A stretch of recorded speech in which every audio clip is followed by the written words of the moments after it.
Dan ini gue berharap video gue kali ini nih ditonton oleh ahli-ahli hukum ya. Gue mau nyampaikan ini gini.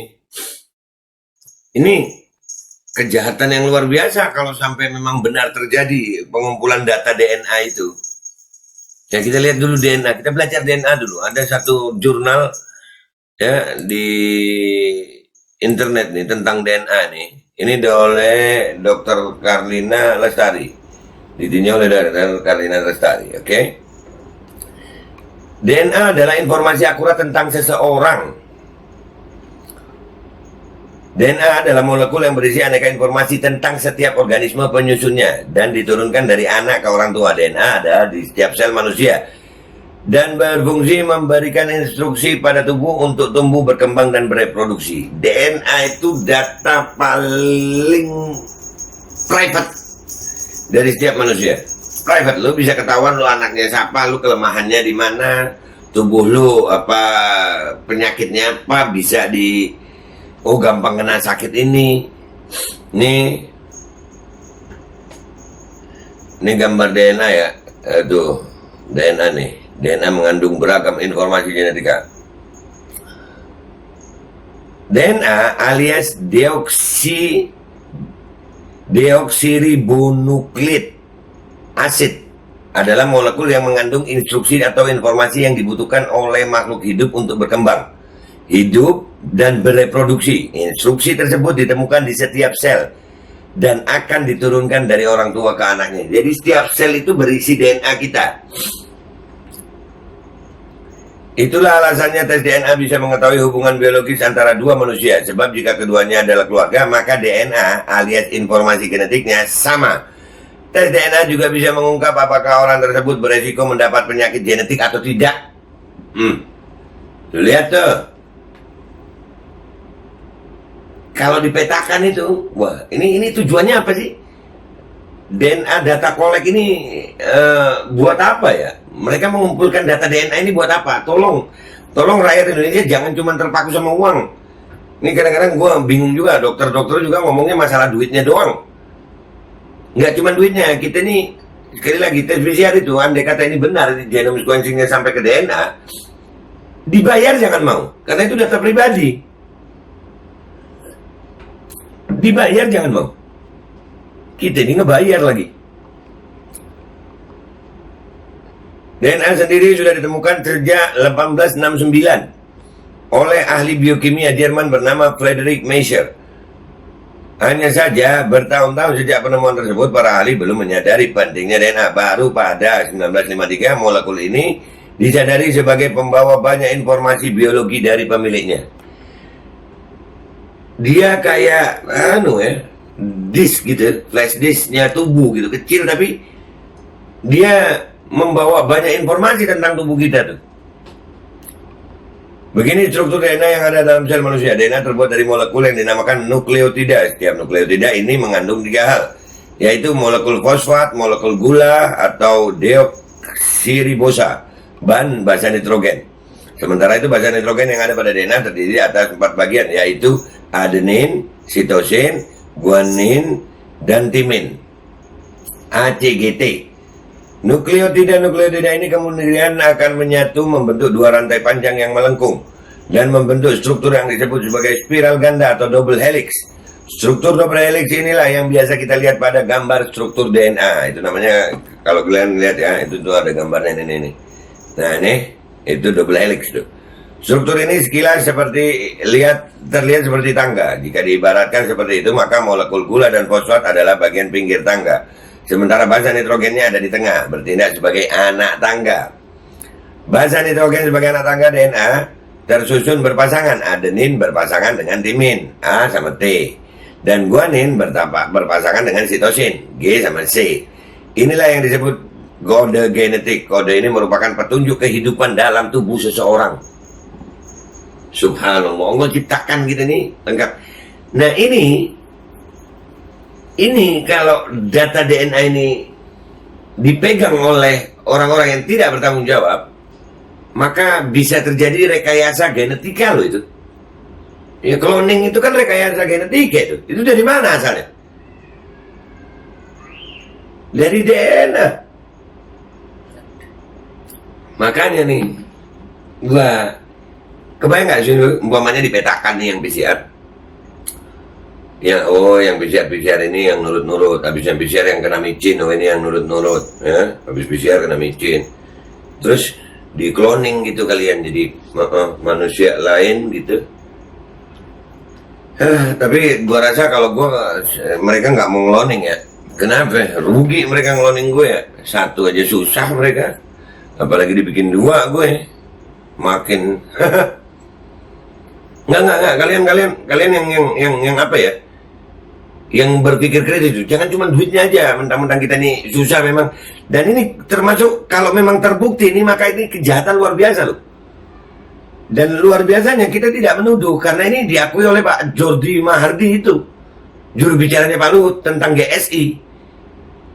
Terjadi ada genome sequencing di situ. Genome sequencing itu memetakan semuanya, termasuk DNA-nya kita yang tes. Fungsi DNA adalah menjaga kelangsungan kehidupan.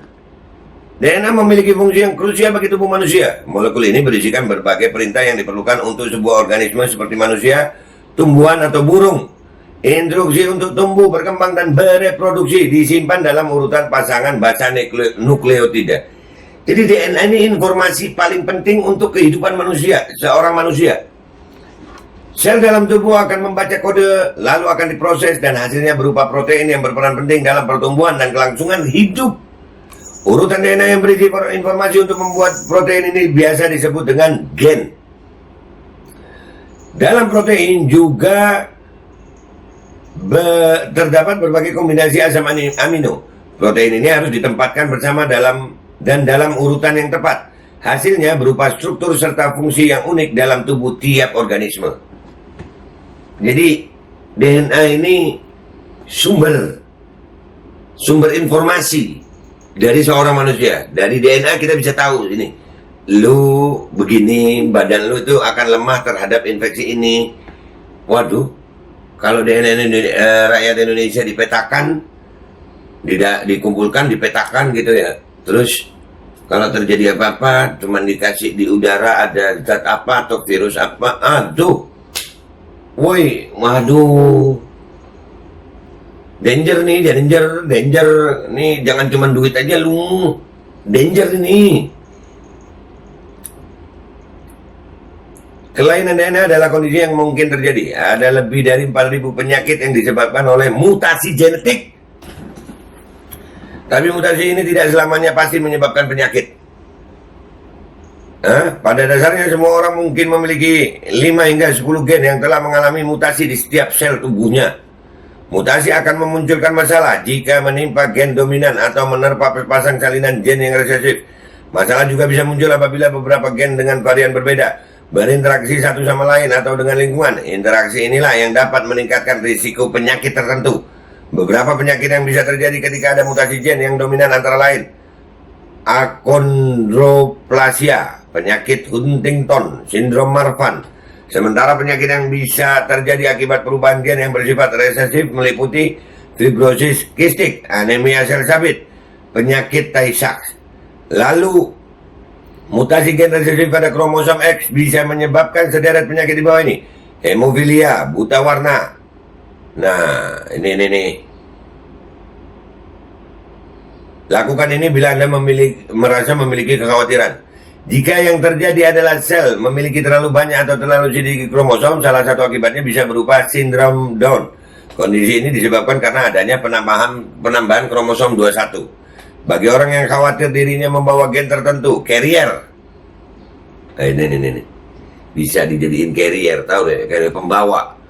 Dan berpotensi menyebabkan atau meningkatkan risiko mutasi genetik dan penyakit tertentu, ia dianjurkan untuk menjalani tes DNA.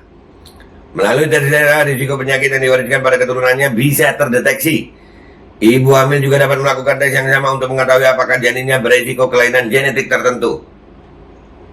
Lu kebayang gak sih, ini gue baca begini terus, kalian kebayang gak sih kalau data genetik kita itu, data DNA kita itu ada di asing itu, di GSI itu.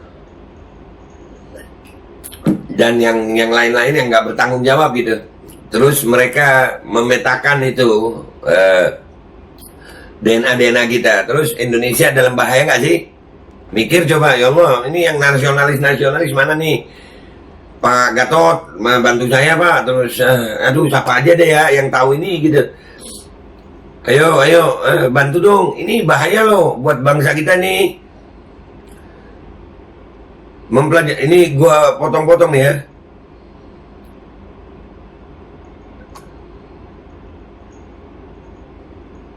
Meski begitu, terapi gen masih menyisakan beragam pertanyaan. Para ilmuwan belum mengetahui secara rinci mengenai proses tiap gen dalam tubuh. Bagaimana cara menempatkan gen sehat tanpa mengganggu gen lain juga belum terungkap dengan akurat.